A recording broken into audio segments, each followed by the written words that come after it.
Babadan Allah'ım, salam Qarabağım, salam. Divagifin sözündəndir, şairlərin yüzündəndir, səslərin cıdır düzündəndir. Salam Qarabağım, salam. Adla yağının bəndini, git bərəsini, bəndini, de oxşayıb xankəndini. Salam Qarabağım, salam.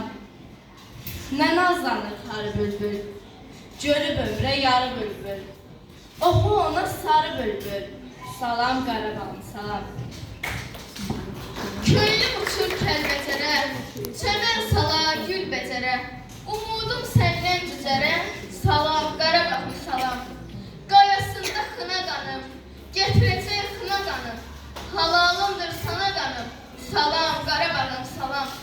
Fərmanında ilham verdi, qana dereye can verdi, igidlər imtihan verdi. Salam Qarabağım, salam. Mahirə sevinçdən ağlar, sinəsində ümman çallar, dinər saza həsrət